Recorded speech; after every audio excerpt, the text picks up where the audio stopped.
Dawn's first light slid across the red rock mesas, washing them in pale copper before the desert heat could set its kiln.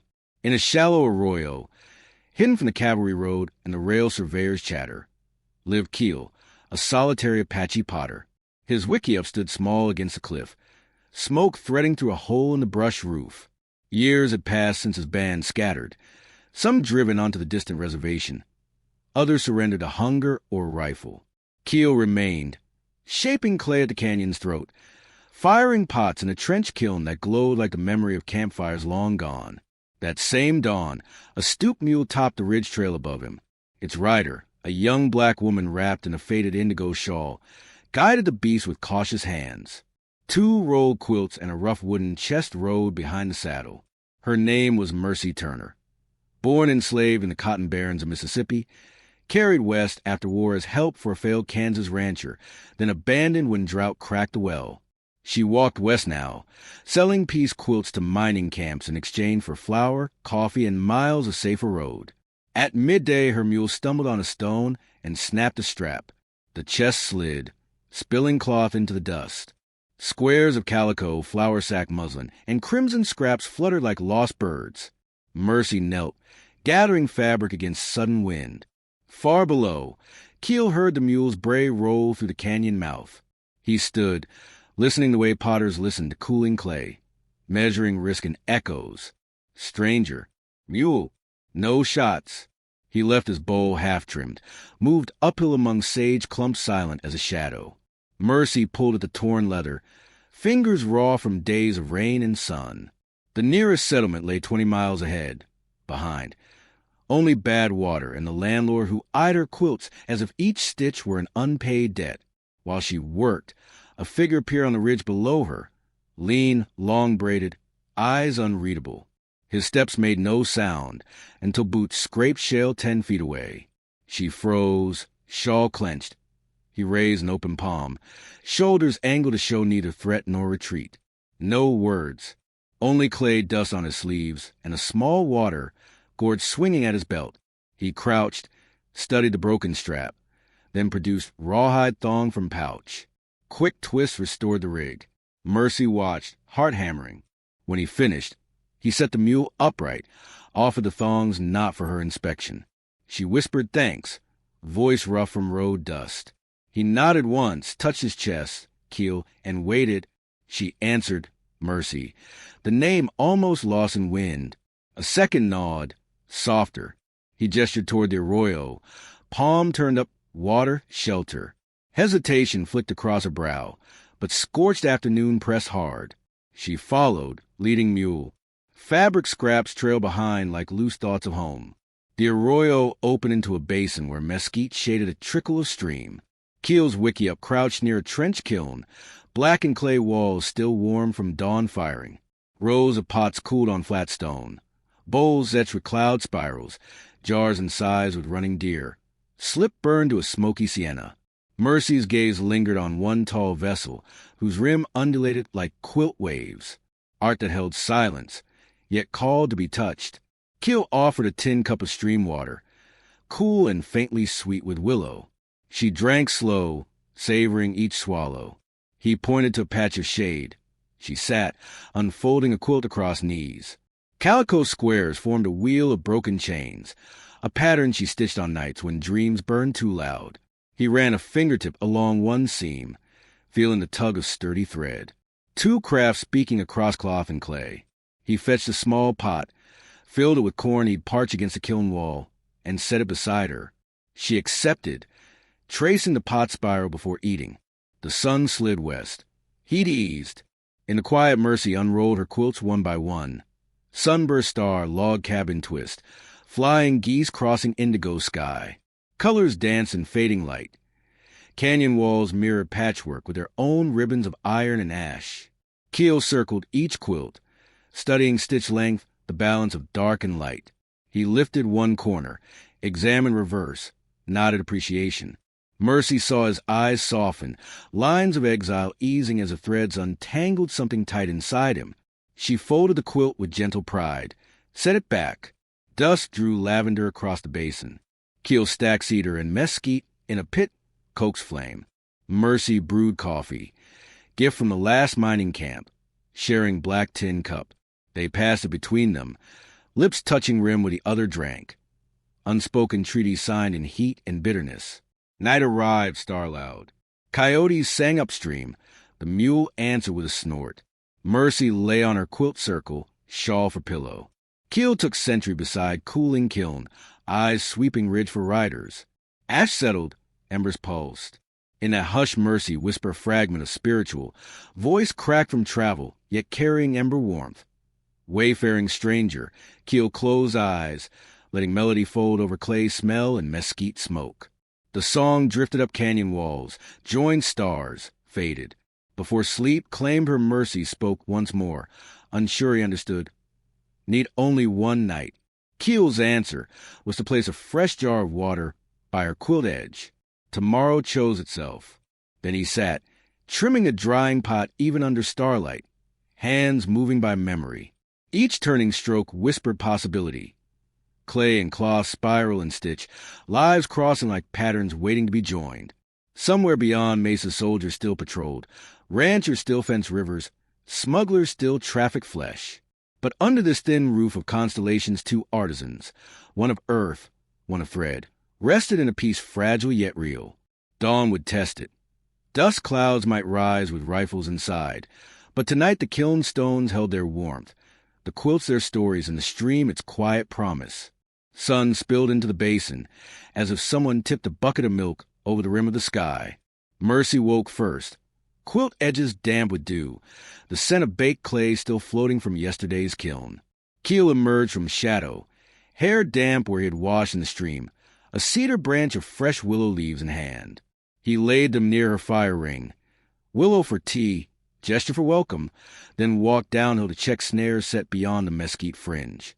Mercy knelt beside her chest, folded quilts one by one, tapping each seam for loose thread. In this new light, the colored pieces looked almost too bright against the desert browns. She worried their beauty might shout across horizon lines, catch greed's eye. With a finger, she traced yesterday's spiral pot, following curve until it ended in nothing, then traced her own broken chain wheel, seeing how both patterns yearned to close circles left open by history. An idea stirred, cloth meeting clay. Keel returned carrying a rabbit, and a smile so faint it could be missed. He cleaned the catch wordlessly, buried offal for scavengers, set meat to stew with corn and red chili. Mercy crushed willow leaves, dropping them into the bubbling pot, set mingling pepper and bark, bitter balance with warmth.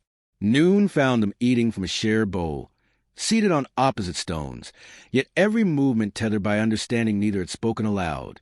After meal, Mercy unrolled her smallest quilt, 8-point star stitch from faded indigos and crabapple reds. She pointed to the star's center, then to the undulating pot rim. Keel's brow furrowed, then lifted. He fetched a leather-wrapped bundle of blue-green mineral pigment, azurite crushed for slip, and mixed it with clay. On a damp jar he brushed a rough star, its arms uneven but eager. He held it up to sun, silently asking approval. Mercy's nod came with the first real laughter either had offered the other, short, uncertain, but alive. They spent the afternoon under the cliff overhang, where Keel wedged clay and Mercy sorted scraps. She cut narrow triangles of fabric, laying them on pots to guide star lines. Keel painted around cloth stencils, then lifted them away, leaving crisp clay silhouettes. New designs bloomed, flying geese echoing cliff swallows, log cabin spirals turning into storm clouds. Work spoke in place of speech. Sweat carved paths down forearms, and when hands brushed passing tools, neither flinched. Twilight bled tangerine behind the ridge. Keel stacked fresh pots in the trench kiln, covering with shards and brush, setting fire that would thin to coals through night. Mercy brewed another pot of willow tea, adding a fingertip of honey, gifted by a miner weeks back. She offered the cup, steam ghosted between them. Keel took only one sip before passing it back, the exchange careful, as though the heat might burn trust of rushed. While embers glowed, Mercy unpacked her chest's final bundle, a long strip of muslin covered in tight stitching, names of camps and towns where she had bartered, Red Fork, Dry Bones, Pennant's Crossing, places of hunger and wary glances. At the far edge of space remained blank. She tapped the space, than the canyon walls. Keel understood. With a charcoal nub, he drew a small spiral there and handed the cloth to her.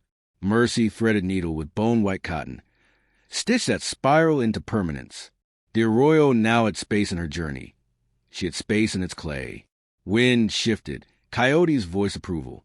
Mercy lay on Quilt Star again, drifting toward sleep. Keel rested against kiln stones, eyelids falling. In dreams, pots sang with patterns older than borders, and quilts warmed sleepers who would never share language. Somewhere beyond, cavalry patrols plotted supply routes, and speculators drafted rail spurs across tribal land. But in the basin, moonlight glazed fresh slip, and thread lines cooled into memory. Dawn of the third day cracked open with hoofbeats. Mercy froze at the quilt's edge, eyeing the ridge. 3 riders crested. White men in dust-gray coats, rifles slung loose, eyes searching. Horse thieves, maybe. Skin traders, maybe worse. Keel crouched, finger to lips, motioning Mercy toward a crevice behind kiln stones. She slid there, heartbeat fast. The violet quilt star folded tight under arm. The riders descended, spied smoke curl from dying fire. Their leader, scar-crossed chin, dismounted, kicked at a cooling pot, smashing it. He muttered that Apaches had been stealing cattle again, and reward posters soon ripe. Keel emerged, hands raised, empty, stance calm. No hostility, only presence. The leader laughed, raised rifle but to shatter another pot. Keel did not flinch. He asked nothing with words, but everything with stillness. Scarchin paused, unsettled by a man who would not beg.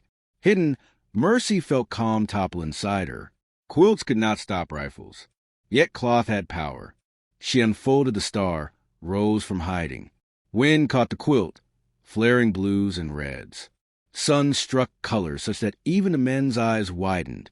Mercy stepped beside Keel. Star held forward. She locked gaze with Scarchin. No plea, only the blaze of creation. His rifle lowered a hair. She spoke softly, words carrying across hush. Trade. She laid the quilt over the smashed pot shards, covering violence with art. Light dazzled through its seams. The thief's greed lit. He grasped cloth, fingers feeling quality. Keel watched but did not intervene. Scarchin nodded, kicked another intact pot onto his saddle as balance. A second rider hooted, grabbing 2 more.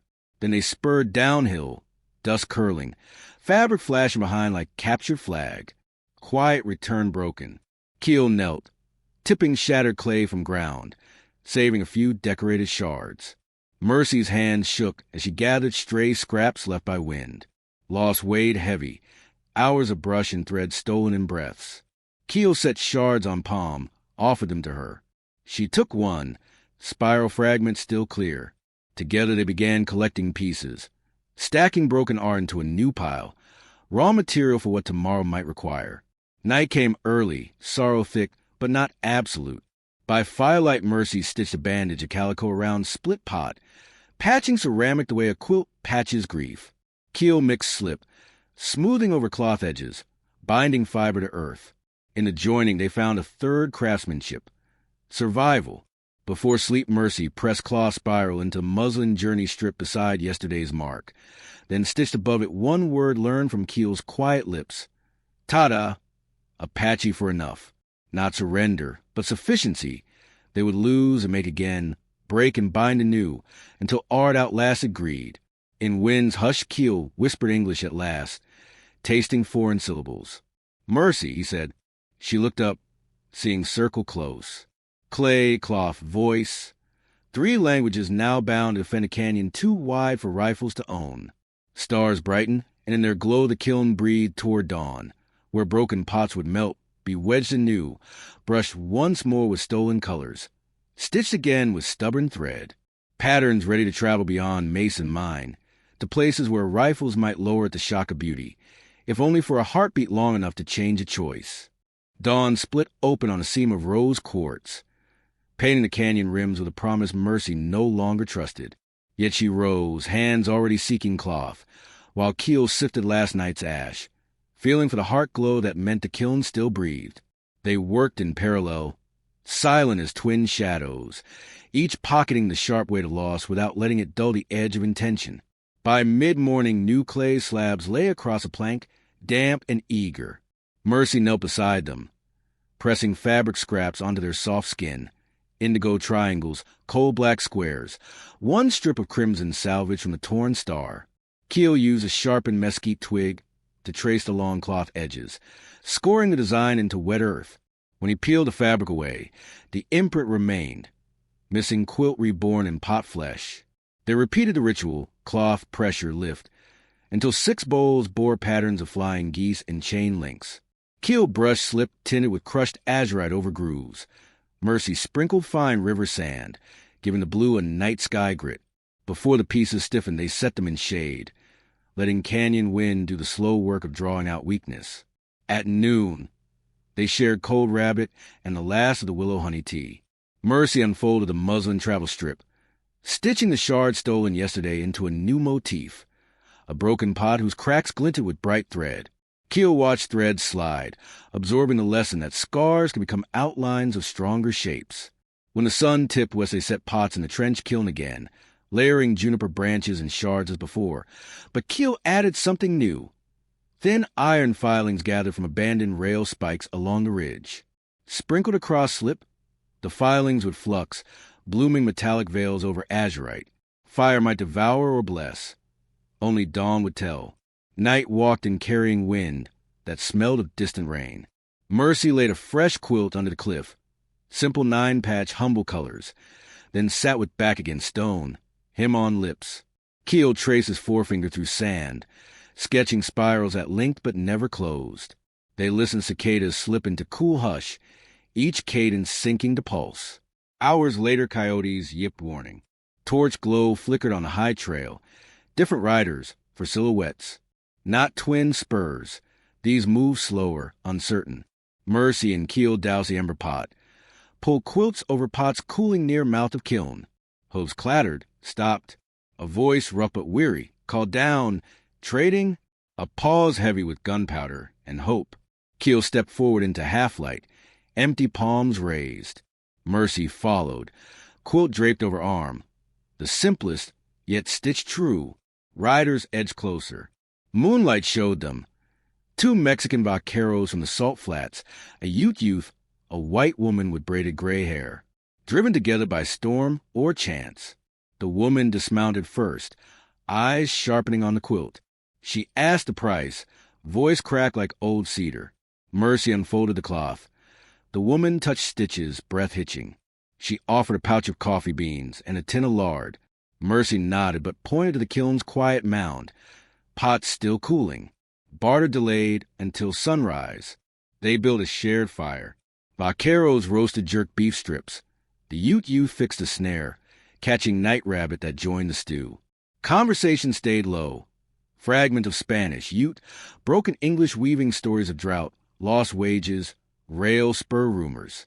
Mercy caught pieces, stitched them invisibly into her memory. Keel listened, eyes on flames, but his shoulders eased. Danger sometimes resembled medicine in the dark. Just before first light, they opened the kiln. Heat ghosted out. Inside, the bowls glowed like moons pulled from wet cave walls. Azurite slip had bled beneath iron into rivers of star-flecked blue. Chain motifs shimmered, each link outlined in metallic dusk. The riders gasped softly. The gray-haired woman traded her entire saddlebag. Flour, coffee, salt, a small jar of blackberry preserves carried from Arkansas 6 months ago. Vaqueros exchanged woven horsehair rope and 2 miraculously unbroken green bottles of mezcal.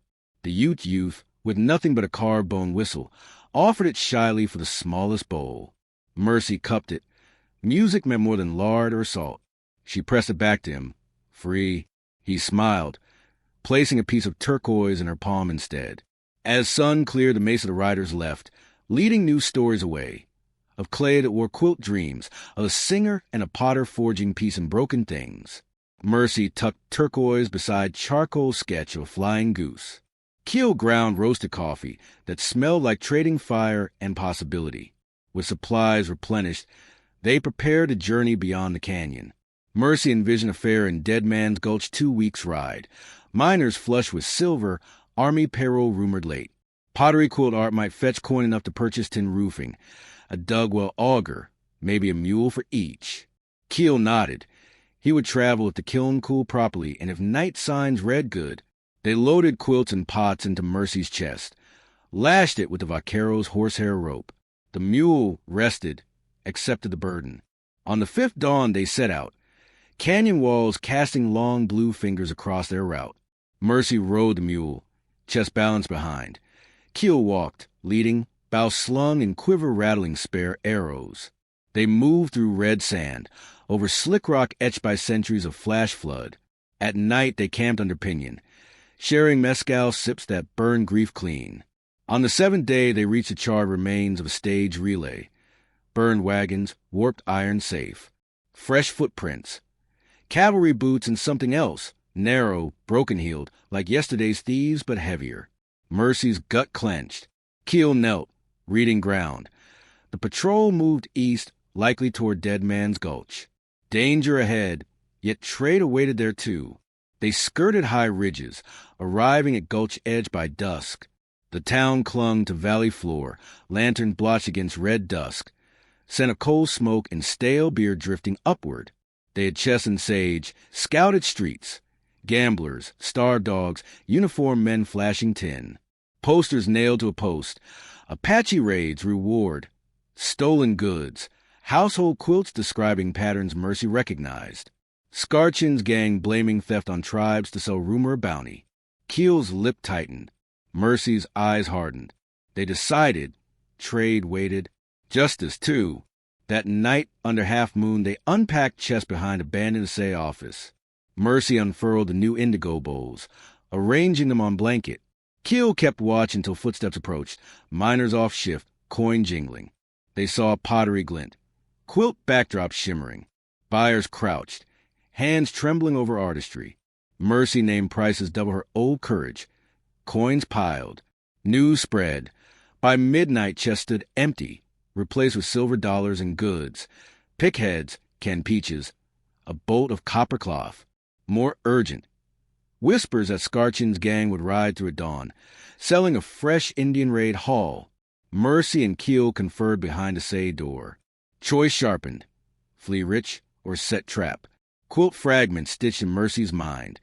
Chain links broken, patterns made whole. She nodded. Keel strung bow. Arrowheads dipped in mezcal soot for mark. They placed remaining pots along street, motifs facing rider's path. Art as bait. Then they waited, hearts drumming the canyon's old rhythm. First sun found dust plume. Scarchin led, quilt star flapping behind saddle. He slowed at pottery glitter, laughed, dismounted a grab bowl. Keel's arrow thunked into post's heel, a warning. Men reached for rifles. Townsfolk peeked from porches. Mercy stepped into street. Voice lifted in him that split morning hush. Scarchin's men hesitated. The memory of song that once turned their rifles cold. Marshall, roused by noise, walked from jailhouse. Shotgun resting casual but loaded. He eyed Mercy's quilt, recognized last month's robbery description, saw Scarchin gripping stolen cloth. Decisions clicked behind his eyes. He shouted order to drop weapons.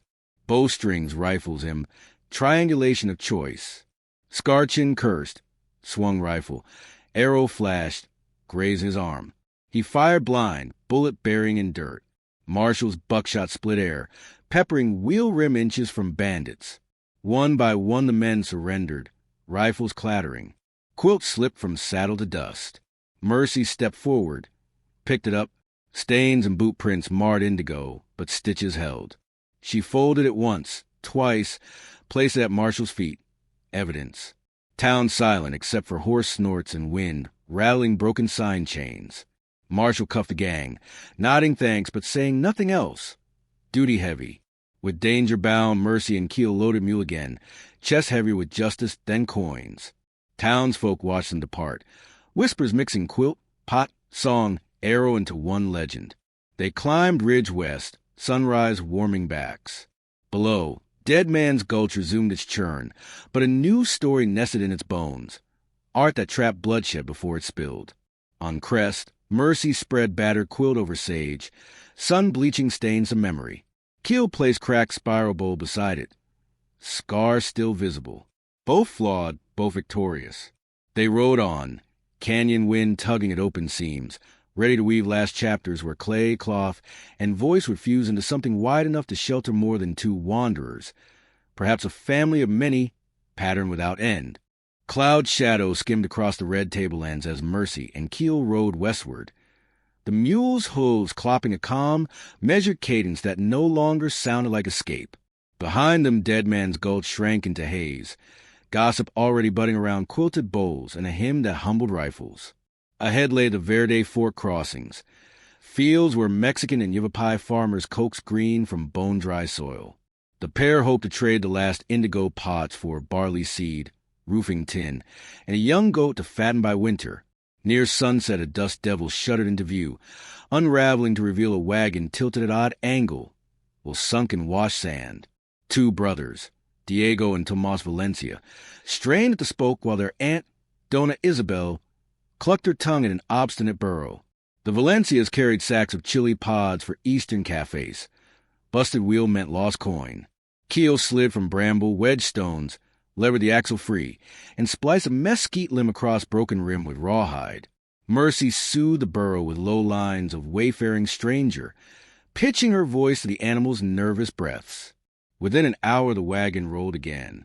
Grateful, Dona Isabel insisted on payment. 2 sacks of chili ancho, a packet of onion seed, and a kid goat tethered by blue ribbon. That evening, camped under Ocotillo blooming scarlet against star blue, Mercy simmered rabbit with chili and onion greens. The stew burned sweet, heat that made lips smart and hearts lighten. Keel practiced carving comb patterns along a damp vase that would echo Ocotillo blossoms.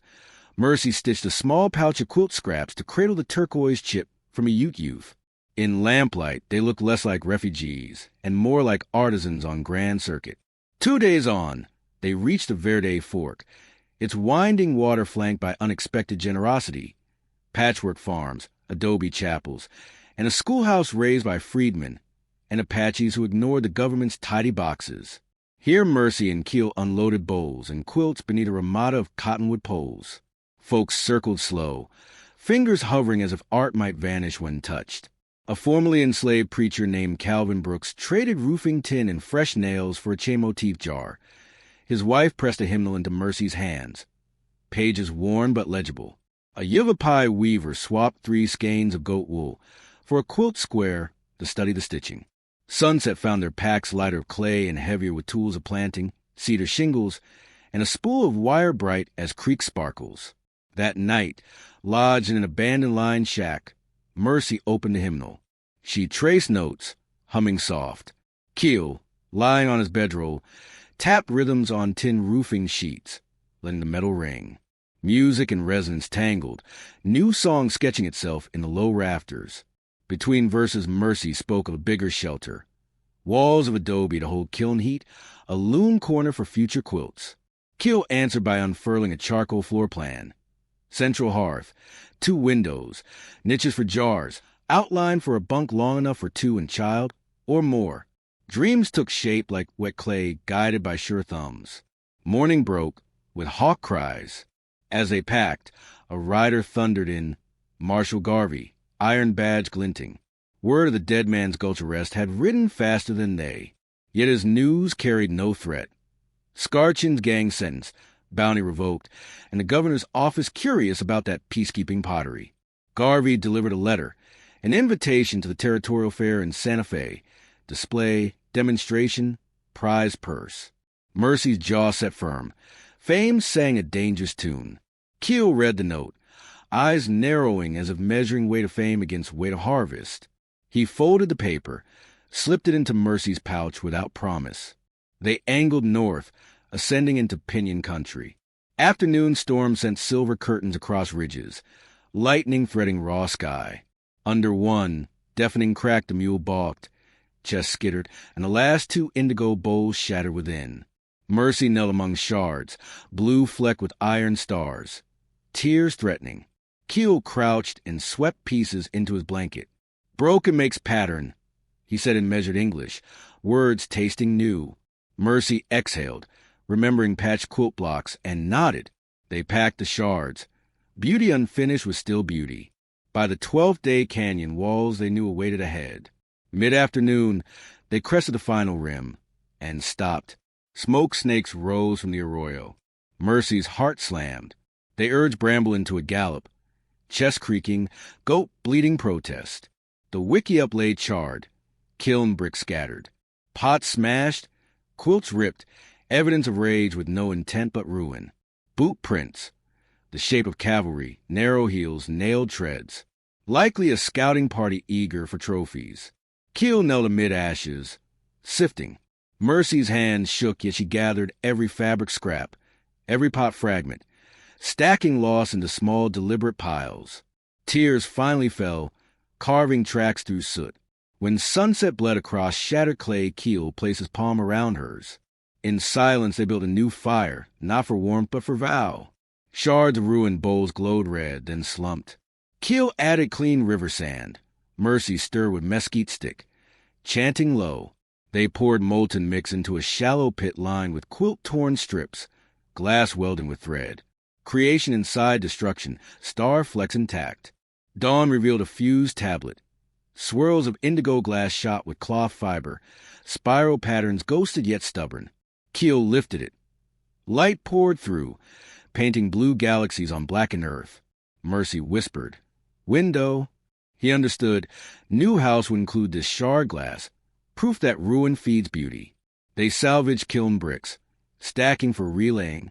Charred posts cut for ash mix, roofing tin hammer flat. Goat bleated, nibbling burnt mesquite, untroubled. Labor began before sun, climbed finger width above mesa. Mercy hummed him a tune. Keel's hammer struck rhythm. Smoke memory drifted, but could not douse resolve. By moonrise, foundation for adobe kiln squared. A half-size shelter rose. Tin roof angled to catch rain. Inside, fused tablet leaned against wall. First window. Mercy hung patched quilt remnant nearby, its broken star shimmering blue glow. They sat together on earthen floor, goat curling at feet, and shared the last peach preserve from dead man's gulch barter. Sticky sweetness, smoke sting, salt tears, all one flavor called beginning again. Before sleep, Keel etched new line on kiln brick with nail. Ash feeds fire. Fire feeds art. Art feeds peace. Mercy stitched the same in tiny backstitch along muslin travel strip, adding date and place. Canyon of starting twice. Outside, coyotes howled, but their songs sounded less like warning, more like applause. Tomorrow adobe walls would rise. Barley seed would meet soil. Goat might yield milk, and perhaps, when the time felt safe, they would ride east of Santa Fe, carrying window of broken pots and quilt ashes banner. For now, under stars unbothered by men's flames, Mercy rested against Keel's shoulder, dreaming of children tracing glass galaxies across new walls, and strangers who might lower rifles at the shock of that stubborn indigo glow. Late summer heat pressed on the newly risen adobe like a forged bellows, yet the rhythm of rebuilding never faltered. Mercy rose before first glow, stirring barley porridge in a soot-smudged pot whose inside now shimmered blue where last month's shards had melted into glaze. Keel stepped from the lean-to extension, shoulders powdered red from night-mix adobe, the goat nudging his knee for attention. Above their heads a fused glass window, indigo galaxies threaded with quilt fibers, caught dawn and scattered across earthen walls, bathing everything in light no cavalry boot could crush. They worked without talking, saving breath for tamping bricks, for drawing water, for weaving fresh goat wool on the loom Keel had shaped from mesquite limbs. Roof tin, traded at Verde Fork, went up sheet by sheet. Mercy steadied each panel, while Keel nailed, the metal ringing like distant bells. By mid-morning, they paused to drink coffee boiled dark with chili flakes, a gift from Dona Isabel, and planned a road to Santa Fe, where a letter invited them to the Territorial Fair's Peacecraft Pavilion. Coins mattered, but more persuasive was the notion of showing the broken glass window to eyes that still mistrusted Apaches and black women in equal measure. They packed at sunrise 2 days later. Bramble, groomed glossy for the occasion, carried a cedar chest heavy with new bowls wrapped in cotton. The goat trotted behind, blue ribbon bright against dusty flank. They traveled the Galisteo Basin, sleeping under pinyon and letting the window lean against a rock to catch moonlight, painting sand in constellations deeper than midnight. Santa Fe's plaza throbbed with traders when they arrived, lanterns swinging, tin work flashing. They set their stall beneath a cottonwood, quilt banners rippling. First sunlight struck the window and lit every pot's blue, copper veining flaring like captured lightning. Passers-by fell quiet. Then the buying began, miners, military clerks, the governor's aide, each walking away with pottery that carried a story faster than a horse could gallop. When Mercy sang a soft river spiritual during the noon lull, a cavalry captain stopped, hat in hand, admitting the tune reminded him of a mother he'd disappointed. He bought 2 bowls at full price. No haggling, the place where high words about war were spoken. By dusk, pots were gone, coins spilled over their cedar box, and a newspaper scribbler had dubbed them the Indigo Peacemakers. Success came with choices heavier than silver. A Santa Fe merchant offered a year-round storefront. Missionaries wanted Mercy to teach freed women quilt work back east. Fair organizers invited Keel to demonstrate pottery at the Chicago Exposition next spring. That night beneath cottonwood leaves both too tired to sleep, they laid quilt strips on hard earth, one for every road. Keel rested a small pot on the sash-stitched copper, and indigo both, the canyon path home, and Mercy knew the vote was cast. They would carry the coins, the goat, and new seeds back to the arroyo that had taught broken things to shine. They returned in autumn light slanted long. The kiln bricks they'd stacked before leaving still stood, barley bent heavy. The peach stump thrust vigorous new shoots.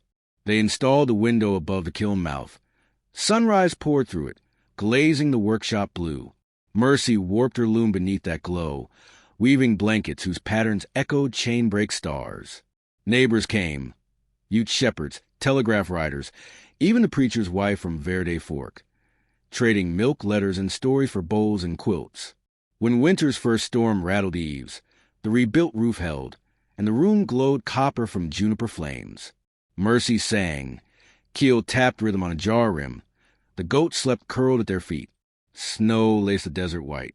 Mercy stitched the last length of muslin into a sash quilt that read in tiny backstitch, broken, fired, sung, forever whole. Keel etched the same words beneath a pot and set it high on the mantel. Spring returned bearing bees drunk on peach blossom. School children visited. Mercy let them peer through the blue glass, telling them every shard had been a failure first. Keel pressed wet clay into small palms, teaching coils that hide their own scars and side strength. One dusk, she draped their first quilt, patched now with silk from the Santa Fe merchant, over 2 chairs outside. They watched stars ignite, waiting to see which pinpoints would shine through the window onto fresh pots cooling. Mercy leaned against him, humming the river burden him. Keel traced a spiral on her wrist where pulse beat strong. Bullets and fires might roam the desert again, but any ruin that reached this canyon would meet cloth, clay, and quiet hands ready to turn ash into art. Somewhere, travelers were already spreading word of a workshop where color lived inside glass, and peace was not preached but kiln-fired, stitch-sealed, and sung into being.